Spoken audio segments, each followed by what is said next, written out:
Hi everyone, आज मैं आपके साथ में साबूदाना के फ्रायम और आलू के पापड़ की रेसिपी को साथ में शेयर करूंगी। इन्हें हम बिल्कुल अलग तरीके से बना के तैयार करेंगे तो इनका टेस्ट और टेक्सचर दोनों ही अलग होगा। तो चलिए इन यूनिक रेसिपीज़ को बनाना शुरू किया जाए। साबूदाना फ्रायम को बनाने के लिए हमने 200 ग्राम साबूदाना को रात भर के लिए पानी में सोक कर दिया था और ये फूल करके क्वांटिटी में ज़्यादा हो गया है और अच्छे से सॉफ्ट हो गया है। जब इसे हम हाथों से मैश कर रहे हैं तो ये अच्छे से मैश हो जा रहा है। आप इसे कम से कम रात भर के लिए या फिर आप इसे 5 घंटे के लिए पानी में ज़रूर सोक कर दीजिएगा ताकि ये फूल करके अच्छे से सॉफ्ट हो जाए। अब हमें साबूदाना को पकाना है तो चलते हैं अब गैस की तरफ। साबूदाने को पकाने के लिए हम एक भारी तले की कढ़ाई का इस्तेमाल करेंगे। अगर आप चाहें तो भारी तले के पतीले का भी इस्तेमाल कर सकते हैं। अब हम इसमें साबूदाना को ट्रांसफ़र करेंगे और गैस की फ्लेम को हम लो पे रखेंगे। अब जो हमने एक कलछा लिया, इसी कलछे से हम इसमें 2 कलछा पानी डालेंगे। अगर हमें और पानी की आवश्यकता पड़ेगी तो हम इसमें बाद में और पानी ऐड करेंगे। ज़्यादा पानी इसमें डालने की ज़रूरत नहीं पड़ती है। पानी डालने के बाद अब हम इसमें ऐड करेंगे 1 टीस्पून नमक। नमक आप कम ही डालिएगा क्योंकि फ्रायम सूखने के बाद कम हो जाते हैं।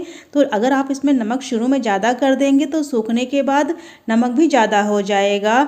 अब हम इसे धीमी आंच में बराबर चलाते हुए पका लेंगे। इन साबूदाना के फ्रायम को आप व्रत में भी बना के खा सकते हैं। तो आप अगर इसे व्रत के लिए बना रहे हैं तो आप इसमें सेंधा नमक ही डालिएगा।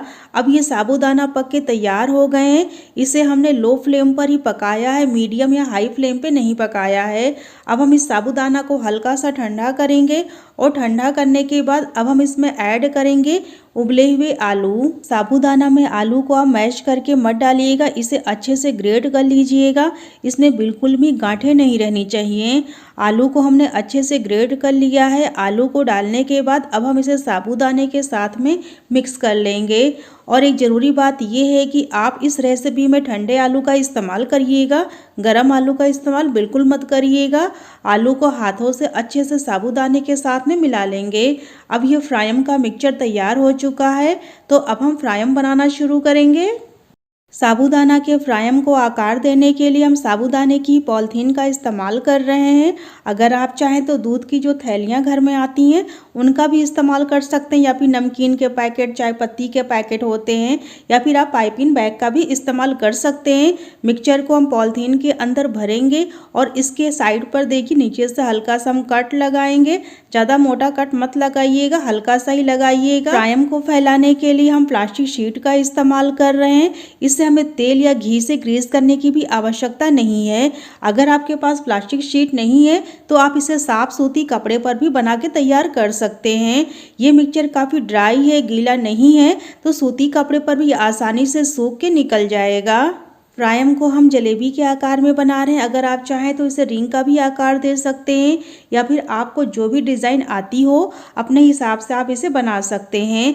आप इसे कुरकुरे का भी शेप दे सकते हैं। इसी तरह से हमने सारे फ्रायम को बना के तैयार कर लिया है। थोड़े से हमने रिंग की शेप में भी बना लिए हैं। फ्रायम को आकार देने के बाद हम इसे 2 दिन की धूप में अच्छे से सुखा लेंगे कड़क होने तक। अगर आप चाहें तो इसे पंखे की हवा में भी सुखा सकते हैं, पर पंखे की हवा में थोड़ा टाइम लग जाएगा सूखने में। और अगर आप इसे साल भर स्टोर करना चाहते हैं तो आप इसे धूप में ही सुखाइएगा। धूप में ये अच्छे से सूख जाते हैं और साल भर रखने के बाद भी ये खराब नहीं होते हैं। साबूदाना के फ्रायम को हमने 2 दिन की धूप में अच्छे से सुखा लिया है और ये सूख करके काफ़ी कड़क हो गए हैं और इनकी क्वांटिटी भी कम हो गई है। लेकिन जब हम इन फ्रायम को तेल में तलेंगे तो इनकी क्वांटिटी फिर से ज़्यादा हो जाएगी।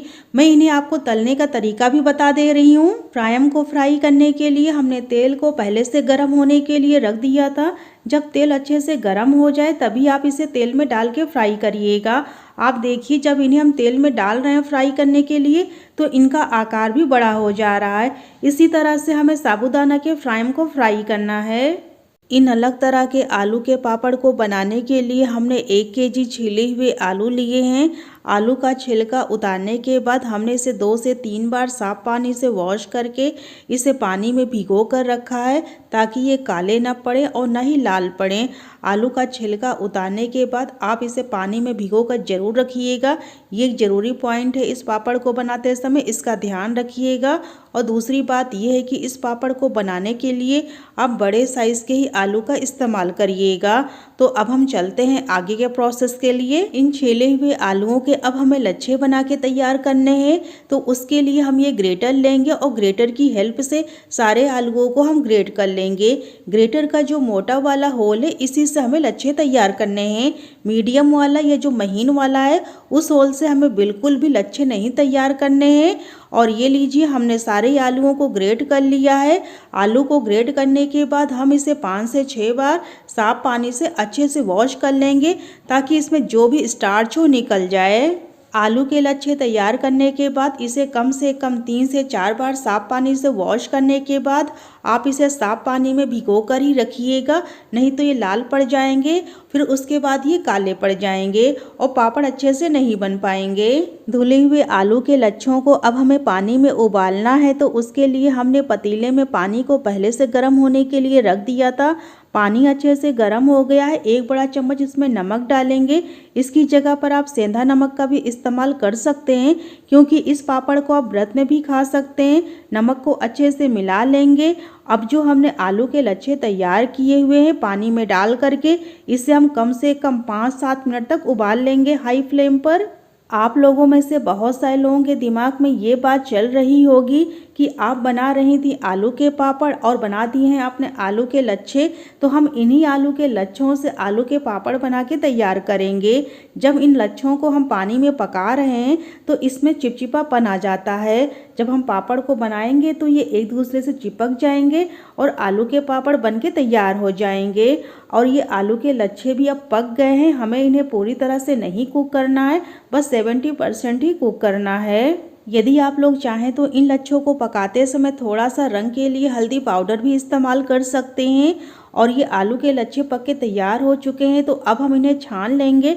इन्हें छानने के लिए हम इस तरह की जाली वाली थाली का इस्तेमाल करेंगे, ताकि जो पानी हो अलग हो जाए और लच्छे अलग हो जाएं। इन लच्छों को हल्का सा हम ठंडा कर लेंगे। पूरी तरह से नहीं ठंडा करना है, हल्का सा ही ठंडा करना है। इतना ठंडा करना है कि अपने हाथों से हम इन्हें टच कर सकें। आलू के लच्छों को गर्म पानी से अलग करने के बाद इसके ऊपर ठंडा पानी बिल्कुल नहीं डालना है, नहीं तो इसका चिपचिपापन ख़त्म हो जाएगा और पापड़ अच्छे से नहीं बन पाएंगे। पापड़ को फैलाने के लिए हम प्लास्टिक शीट का इस्तेमाल करेंगे। इसे हमने अच्छे से तेल से ग्रीस कर लिया था।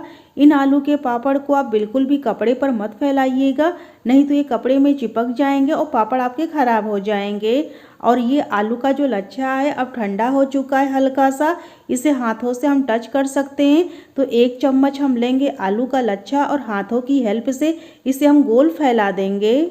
इसी तरह से हम सारे ही पापड़ को बना के तैयार कर लेंगे। हमने इस पापड़ को नाम दिया है आलू का लच्छा पापड़। दोस्तों, अगर आपके पास कोई नई पापड़ की रेसिपी हो तो आप हमारे चैनल के माध्यम से शेयर कर सकते हैं। एक ज़रूरी पॉइंट इस पापड़ को बनाते समय ध्यान देने के लिए ये है कि जब आप इस पापड़ को बनाएं तो कम से कम 1 दिन की धूप इसमें ज़रूर लगनी चाहिए। अगर आप इसे पंखे की हवा में शुरू में सुखाएंगे तो ये काले पड़ के ख़राब हो जाएंगे। शुरू में इन पापड़ पे धूप लगनी बहुत ज़्यादा ज़रूरी है। और ये लीजिए, हमने इस सारे पापड़ को बना के तैयार कर लिए हैं। अब इन आलू के पापड़ को हम 3 से 4 दिन की धूप में कड़क होने तक अलटते पलटते हुए सुखा करके तैयार करेंगे। और ये लीजिए, आलू के लच्छा पापड़ सूख के तैयार हो चुके हैं। हमने इसे 3-4 दिन की धूप में अच्छे से सुखा लिया है और ये सूख करके बढ़िया कड़क हो गए हैं। इनका आप टेक्सचर देखिए कितना अच्छा आया है। अब मैं आपको इन पापड़ को तल के भी दिखा दे रही हूँ कि तलने के बाद ये कैसे दिखेंगे। इन लच्छा पापड़ को फ्राई करने के लिए हमने तेल को पहले से गर्म होने के लिए रख दिया था। जब तेल अच्छे से गर्म हो जाए तभी आप इन्हें तेल में डाल के फ्राई करिएगा। इन्हें हम अलटते पलटते हुए फ्राई करके तैयार कर लेंगे। और ये लीजिए, हमारा एक पापड़ फ्राई हो चुका है।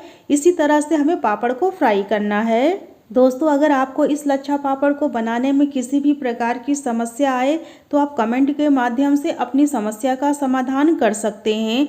और ये लीजिए, हमने कुछ पापड़ को फ्राई कर लिया है। अगर आप चाहें तो इस पापड़ के ऊपर थोड़ा सा चाट मसाला भी डाल के खा सकते हैं। इससे ये पापड़ खाने में और भी ज़्यादा सुपर टेस्टी हो जाएंगे। पापड़ का टेक्सचर देखिए बहुत ही अच्छा आया है और इसका टेस्ट तो गजब का होता है।